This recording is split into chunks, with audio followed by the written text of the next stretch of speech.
So Bosco, I have been so looking forward to this conversation. We always have such great chats. Tell people a little bit about yourself and where you are now. Thanks for having me, Kylee. My name's Bosco Anthony. I'm the CEO of Global RevGen, GRG. We're a performance media agency in Australia, but I also have a bunch of other agencies that I'm affiliated with or own. And I've been doing this now for 21 years, but recently got appointed to my CEO role in January, and it's been a slice for the last few months. Yeah. So 21 years, you only look 21. So, I think the beard tells a different story. The beard does tell a different story, but I think I've managed to lose all my hair. So I think with that comes a lot of stress as well. So we're going to deep dive on some really big topics today that I know are on the forefront of CEOs, whether you're national or global. Yep. One of the things that is always at the top of everyone's mind is how is technology shaping our future, and should we actually be worried? It's a good question. I don't think technology is the threat. I think really it's human choices that really make where we're going. We're not entering just an AI era. There's an interdependency between humans and technology, and I call it the superhuman era. So for me, not everyone is ready for that change, and it's either an adoption phase, an embracing phase, or sort of people being completely resistant to this stage. Yeah. So I think there's a fork in the road, and with that fork comes a lot of questions and a lot of things that need to be looked at differently, especially the future of work. So I think the questions around what the future of work looks like is going to be pivotal moving forward, and I don't think we're ready to ask those questions or we're not having those conversations just yet. Yeah, and that's what I'm really hoping that this conversation will start today. How do you think AI is exposing leadership gaps rather than solving them? Well, AI doesn't fix bad leadership. So true. I think that's the problem that we have is we give so much weight to AI, and it's supposed to cover all these other things, but bad leadership is bad leadership. So in this world, you either learn to adapt to the future or you slowly perish. And I think that's where AI is exposing us, because it's kind of like the Netflix era when we had blockbuster videos, or it was the typewriter era if we moved back even when cars, where they're back then they'd go, well, we can't fix and have faster horses. So, what's the next phase? And I think that's where we are today, where you still have resistance to change, and people think that they can get through the next 5-10 years and retire before the change takes over. The problem is that if you're still asking if this technology is going to change the future, you're close to perishing at that point when it comes to a business career. So I think as leaders, we're forced to embrace innovation. Yeah. And going back to your point on bad leadership, poor input equals poor output, right? So that's true in life as it is into your AI. If you've got poor input going into the AI, the prompts that people are using, then you're going to get poor output. Absolutely. I think that's so imperative, and I think people forget that part of it. I think someone said the other day, where your energy goes, it flows. Yeah, for sure. So how is the human workforce going to be impacted in the future? And I mean the real answer, not the nice bit that everyone's talking about right now, or the scaremongering. What do you think is the authentic, true answer? Yeah, look, I think the hard line is that jobs are evolving and jobs are being reinvented. So yes, there's job losses right now, and yes, people are being freed up of what they were doing. But with the phasing in and phasing out, industries have to evolve. The creative industry last year took a massive beating in Australia. There was a lot of businesses that went into administration in the creative space. But also AI is now creating the room for new skills. Yeah. So as a leader, you have to think about that. And for us, even at GRG, we realized that as an agency, we couldn't just be marketers. We had to think about where we could plant ourselves in the future. So we are now planning for the strategy and the consultancy piece. We're building more supply chains where we have the anticipated growth in China or India or other parts of the world. And then we're also focusing on the experiential of products. So we've been doing human voice trials on robotics and focusing on going after the efficiencies after working hours as opposed to replacing humans, right? We haven't laid anyone off. We still have the same workforce, but we're really focusing on building the business from the ground up and reinventing how even we look at how we do our jobs, because complacency sometimes is our biggest enemy sometimes. For sure. And I think that's so true when you're a leader in the field as well. It's easy to become complacent. And so what you're talking about really is not just a revolution of old skills, it's an evolution and an innovation of skills, and maybe thinking a little bit differently about skills that we already have and enhancing those to sustain our workforces so people aren't losing their roles. Historically, people that learned how to use a typewriter learned how to use a keyboard. Yeah. People that learned how to watch movies on a DVD player now watch streaming broadcast TV. Yeah. Advertising has changed from traditional ways of doing it to now digital ways of doing it. Audience sophistication has evolved. So as humans, we have to evolve with the change. One skill that everybody should be looking at is prompt engineering. And, I'll talk a little bit about that as we get into this interview. And I think it's so interesting because we talk about the speed and the rate of everything, but some things are actually as old as time. And there's a saying that says, what got you here won't get you there. And that saying has been around before Netflix, before AI, before... It's the same principle, right? Yeah. So what has been a guiding light principle for you now as a global, leading a global organization? Yeah, look, I think you don't build businesses globally without kindness. I think I'm in the currency of people, so I think kindness has to be a currency today. And I think people lose sight of that over performance or any other KPI out there. You don't build a successful business just on strategy, you build it with people. And I think that we're still in an age where robots are still dependent on people. So I think, I'm really a front-facing CEO that's focused on the relationships with our clients, relationships with our people, relationships with our suppliers. So I think for me, that is my guiding principle, is to treat people like the way I'd want to be treated. And so I think that also means that you have to look at things with different perspectives as opposed to attaching yourself to one narrative. And I think that's where leaders get it wrong sometimes. They're so quick to reacting as opposed to taking the time and creating a safe space to understand the different perspectives and how one narrative could have 4 other perspectives. Yeah, I think kindness is universal, and even as I'm working with people that are AI experts, they're even talking about kindness to their AI. There are please and thank yous in those messages because, we just don't know what that evolution is going to look like. So kindness is a universal principle that is a really low cost, high yield activity that I think is underestimated. It's the most cost-effective thing that gets underrated sometimes. And I think also kindness means that you are making decisions for both parties. Yeah. So, ultimately, we're in the age right now where we can't just think transactional. We're in an age where there's humans to consider on both sides of the business. So I think finding common alignment is really key in exploring the future success of any business. Yeah, creating the win-win, right? We don't. It's not about winners and losers. No. It's about creating the win-win for everybody. Agree.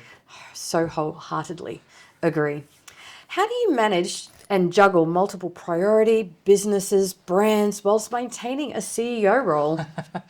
Well, look, I think it's chaotic, but I've also been conditioned to thrive under chaos. However, having said that, chaos isn't the enemy. I think at the end of the day, poor planning is. So I think for me, I've learned to become a better planner. You and I constantly joke that if you want to catch up with me for coffee, you've got to book me out 6 months in advance. Historically, I tend to just have a calendar with the different things in my life. And at the moment, I'm currently booked up till October. So I've become a better planner. And sometimes you have to leave room for change. Sure. And expectations change as well as a result of that. But I think if you can plan, then chaos gets managed better. Yeah, and I think you and I have talked about this before, the proactive versus the reactive, right? So the proactive always, which is that planning piece, you can't plan 100% of the time, but if you have a proactive approach to things, you are going to risk manage having to be less reactive on the back end the vast majority of the time. Yeah, look, I operate well under pressure and under chaos, but I operate even greater when I'm planning everything and it goes as planned. Yeah, great. As a global CEO, have you had a mind shift change towards leadership as your roles have evolved? Certainly, I think your mind shift sort of evolves over time. And I think for me, I've learned to look at different perspectives and lenses and to lead with a little bit more compassion and empathy. I think we're quick to look at things just from an output perspective. And that's, where most leaders sort of play. Yeah. But I think the most effective leaders are the ones that can detach themselves and pull themselves out of a situation and look at it from multiple lenses. And that's sort of where my mind shift has moved to, where I'm now really taking my time to analyze things. And so when I am, having a conversation or having a difficult conversation, there's a lot of thought process put into it. Yeah. So again, that proactive versus reactive, right? Pretty much. So how do you think culture is actually evolving today? And what is your view on this culture concept in the workplace, especially in this hybrid format where you're multicultural and the culture that's associated with that? Yeah, look, I think there's culture and then there's culture. For sure. Right? I was born in Africa. I've got multiple cultures behind me. And there's, different nuances to that culture. As a global CEO, I have people in the Philippines, I have people in Serbia, all different walks of life, faiths, beliefs. So there's that level of culture. And then there's what we call today the workplace culture. Now, I think it has been, sadly, it's been bastardized or tokenized. Yes. Culture isn't free lunches on a Friday and ping pong tables. It's not. As much as people, and I might get flack for this, but sorry, if that's your version of culture, Yeah. culture's evolved, right? For sure. I would say today it's about connection, it's about alignment and a common purpose. And that's where you break the barriers when it comes to culture. It's about really building a team that really connects with your vision and everyone feels like it's their vision. Culture is about empowerment, culture is about being seen and heard. Culture is about treating people correctly in the right way. Culture is about transparency and trust. So for me, I feel like we need to evolve, especially in a world right now where human connection is being challenged. It's being challenged by technology, pandemics, restrictions, identity crises, borders, volatility. Connection is going to be what takes us through the next 5 years. And I don't think we're doing it well. I think there's room for more improvement. Yeah. And I think one of the things that people really misunderstand is the technology allows you to be connected, but it doesn't create connection. And the truth is, technology doesn't fix shitty cultures. No. That leads into my really next question is what are the symptoms that a business's culture is or can be toxic? We could spend a lot of time on this, but I'll call it one simple concept, which is quiet quitting. Yeah. This has taken place in the last few years. I think people woke up to the fact that they were subscribing to this norm where, you had to come in and work a 9 to 5 role. Well, companies didn't factor the travel time for the 9 to 5 role, and people don't actually work 8 hours when you factor the time it takes to get dressed and then the time it takes to come into work, right? But quiet quitting goes beyond that. Quiet quitting is when people go, I've had enough, I'm going to check out mentally, and I'm going to leave. And you and I have been exposed to those cultures with businesses and, other businesses we've been involved with where we've seen people come and go. So if, as a business leader, you can be in denial of this. But when you have 30 plus people leave your organization in a short period of time, you've got a bigger problem than culture. You've got a leadership problem. Yeah. Agreed. And so for me, quiet quitting is probably the first symptom that I see with a lot of the organizations I work with. And that leads even into, like, I recently did a survey where only 40% of the staff actually even did the survey. That in and of itself is information that we can use because that tells us that we've got some work to do. Yeah, look, I'm a believer of also having one-on-ones. Surveys are great, but sometimes you get a lot more power when you actually sit down and evaluate the situation and just hear your people. Yeah. If you're a leader that hasn't spent time on the front lines with your staff, you're missing the point. Yeah, but I certainly think there's a safety element that comes in with that because people are only going to trust you in those one-on-ones if they know that that information is safe. Absolutely. Yeah. So going back to, where does your drive come from and how do you fuel it? I'll be the first to admit that I haven't had an easy journey to get to where I am today. I've had a lot more doors closed. And so I subscribe to a notion of when the door closes, find an open window. And I used to have to ask for permission to be where I am. I'm not doing that anymore. I'm at a different stage in my life where I've earned the right to be here in the seat that I'm in. And so I think when you move from asking for permission and knowing that you're permissionless to do what you were designed to do, you're having different conversations. So for me, it's taken a lot of resilience and willpower, but it's also taken a different mind shift to accept where you are before you try to get other people to accept you. It sounds a lot like you've given permission to yourself rather than seeking permission from others. It's called breaking the glass ceiling, right? Yeah. I think we read a book that we both like, Yeah. where it talks about embracing your zone of genius. Yeah. That's a whole other episode. We could go on that all day. So if we take away your title or titles in your particular case, who is the person that sits in front of me right now today? I mean, look, first and foremost, I'm a proud immigrant. I've traveled and lived in different parts of the world. I had very modest beginnings, so I wouldn't say that it was easy. But, I think that the fight in me is still there. And I think that at the end of the day, I'm a person with a big heart.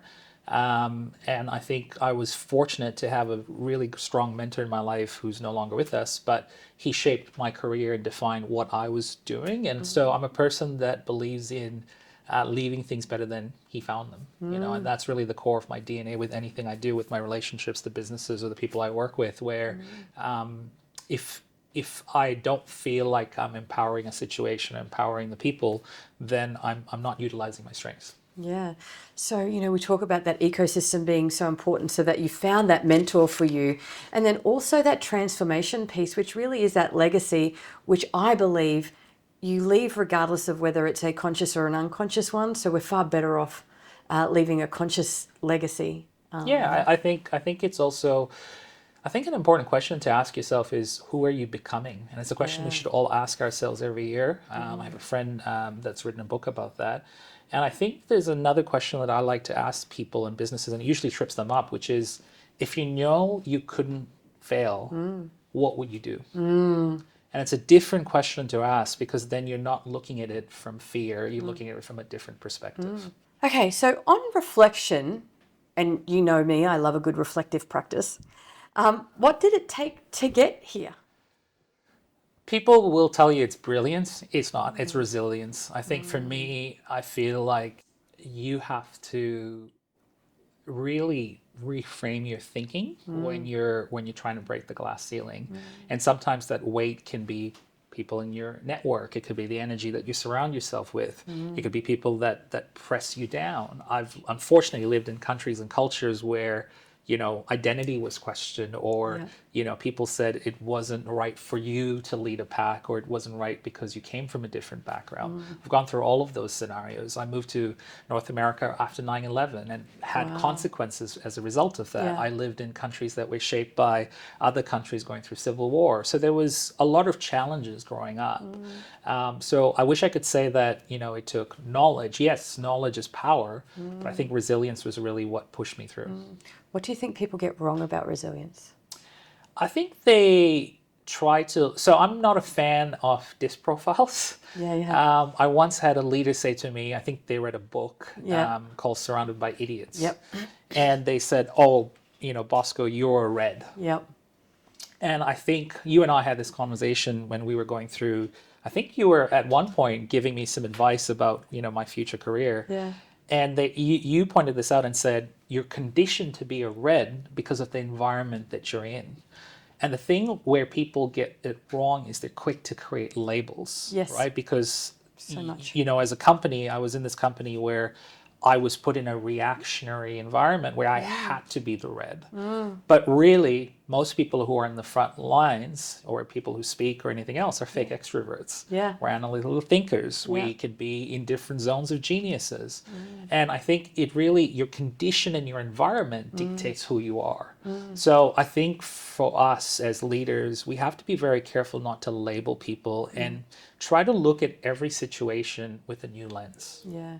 I still distinctly remember that conversation, and I also distinctly remember the energy shift that came from the reflective process that you went through as a post from that conversation. And it was so powerful for you to recognize that walking in your zone of genius versus your zone of competence was where you needed to be. Absolutely. And sometimes you want to make sure you're living your narrative, Yes. not somebody else's version of your reality. So true. The author of your own story versus the character in somebody else's. So what is a conversation that you think is often had behind closed doors today for any business? Yeah, so I think there's a balance, right? So in meetings and many leaders won't say this, but behind closed doors, we are scenario planning the hell out of a situation, and we're trying to manage risk. And every day as leaders, we ask ourselves, how much of that risk do we want to take? And true leadership is when everyone on your team goes to sleep early at night while you're still awake. Yeah. Leadership isn't about you making decisions, but it's you stepping up when those decisions lead to problems. So that's when a true leader comes out. It's taxing, and those conversations are heavy, and most of the time those scenarios don't get presented to the team. So the reality is that that people say follow the money trail, but there's so many different conversations that are being had, usually around risk. For me, mentally, I also need to escape from those conversations because they're so heavy that my body needs to regulate. So I have to switch off. Yep. And so for me, switching off comes with storytelling, and it comes with basically finding an escape. Because let's be honest, we're not saving lives on a theater table. I work in marketing. So we can't take ourselves that seriously. So that having those balances of getting lost in story, getting lost in translation, getting lost in experiences. I have 3 bulldogs. They've taught me to be more present. Yeah. So that allows me to then go back and have those hard conversations over and over again. But as leaders, what a leader will never tell you, and I'll be the first to admit it, is we evaluate risk 6 ways from Sunday. Yeah. And I think the leaders that are doing that well are actually having the conversations about risk, not avoiding the conversations. Yeah. Because it's not that anything is zero risk, but there are ways to manage risk for better outcomes. You can't ever be 100% sure, but you can certainly set people up for success, and you can set organizations up by success by actually having the conversations rather than avoiding them. Absolutely. And also when it hits you, if the worst case hits you, you're prepared for it. Yeah, for sure. One of the things that you've heard me say more than once is you don't have a fire drill in the hope that you have a fire. You have a fire drill so everybody knows what to do in the case of a fire. Absolutely. Allows you to stay grounded and regulated and forward focused and planning on where you need to go. So, global CEO, multiple business owner, what does learning look like for you, and how do you actually embrace it? Learning is curiosity on steroids for me. Yeah. And so at the moment, I'm learning sophisticated prompt engineering, but I ask questions every day of the week. And because we are in an age where robotics is moving from studying patterns to human behavior, how you prompt engineer it is what the outputs you receive in the end. So for me, everyone today on a resume should be a better prompt engineer. And it's not just typing something and expecting a return from ChatGPT or cloud. I think it really comes down to understanding how to create sophisticated prompts. Now, the technology is also has its loops. It goes through hallucination, it goes through regurgitation, it goes through false information. So there's all kinds of skills. Yeah, right. So we have all these different skill sets that are being evolved. And I think so for me as a leader, if you're not asking the right questions, you're also outgrowing yourself. Yeah, for sure. And the truth is, better questions equal better outcomes. Absolutely. Yeah. What do you think is the most expensive mistake you've seen leaders make today? Feed their ego is probably the biggest one. I think, I've seen egos come into play, and it's little things. One of the worst advices I was given was when I was having a professional development session, and someone said to me, Bosco, our clients love you, but they need to fall in love with our brand. And I said, well, am I not the brand? Am I not part of the brand? Yeah. And that's when I knew I was in the wrong culture, in the wrong environment because of that. At Christmas time, we send gifts to our clients. Yes. This year, I said I would like to have the people who work on those accounts sign their names on those accounts. Yep. Because you can put your name and say, I'm the CEO of a company, but it doesn't mean anything. But if the people who actually take care of those accounts deal with it, that is when you put people first. And that culture of recognition is so important. So growing people, you shouldn't be intimidated by that success. And I think if I look at all my business partners, they've all empowered me and played me to my strengths. Yes. And I think when you start to do that, you start to play a different game. And that's that. If you want to go fast, go alone. If you want to go far, go together. Yeah, Right. absolutely. So, what is a great life hack that you've implemented as a CEO when it comes to managing your time? Because the word I hear at the moment is I'm busy, I'm busy, I'm busy. And everyone is busy, right? I think that's universal. So, what do you do to manage your time? Well, the busyness concept is something that's life by default, not by design. And I had a good mentor that really focused me on getting me to live life by design. So I surround myself with people who are very successful, and success leaves clues. I'll give a shout out to a client of mine. His name's Neil McIntyre, who runs Diatram Resources, and I catch up with him for lunch with my business partners. And he gave me something that was instrumental, but it wasn't original. It was just a very simple idea. And it was very simple. He took time on a Sunday evening to map out his entire week. I took that advice. I started deploying it this year every Sunday evening for an hour.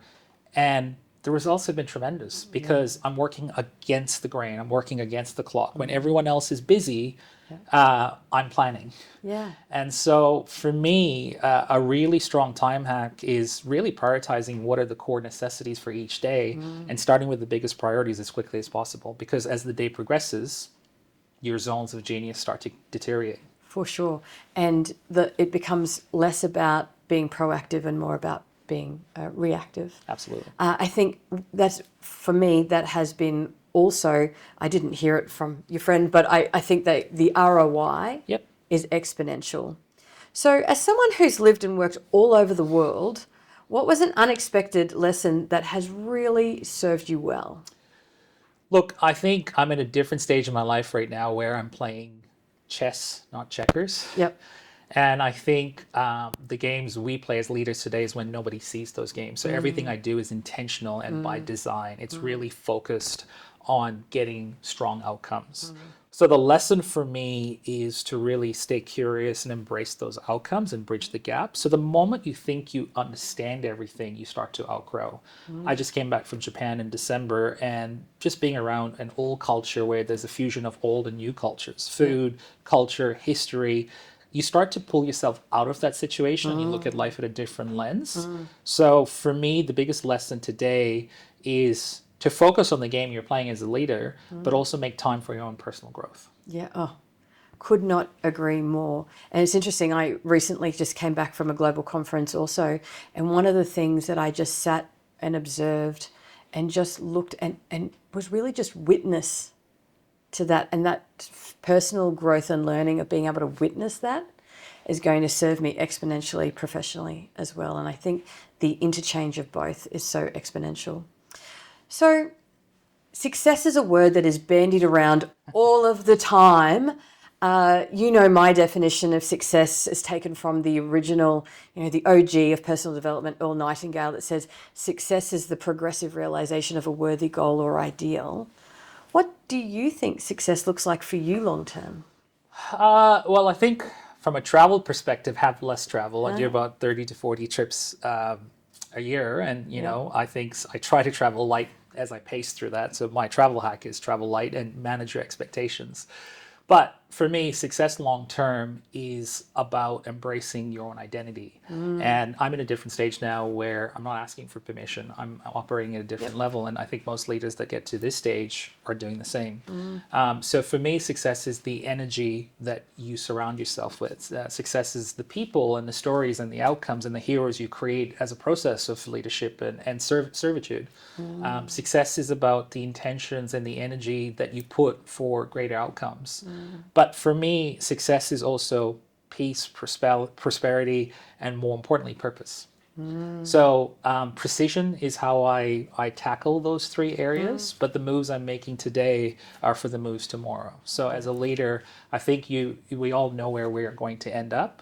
and it's about deconstructing backwards, right? What's that old saying? Death and taxes are the most likely outcomes. Yeah. So I think for me, it's also about enjoying it, and also, we're all put in this planet for a certain amount of time. I think you are the legacy you leave behind. So what does that look like? And it goes back to the question I said at the start of this interview, which is, who are you becoming as a person, and where are you going? Yeah. And I think if you can answer those questions, then you're semi-successful at that point. Amazing. And I think going back to one of the things that I'm talking about a lot and seeing across universally is the end, which success used to be the money or the joy. And I think when you align purpose and prosperity, you can have the both end. Absolutely. And that's what's so exciting.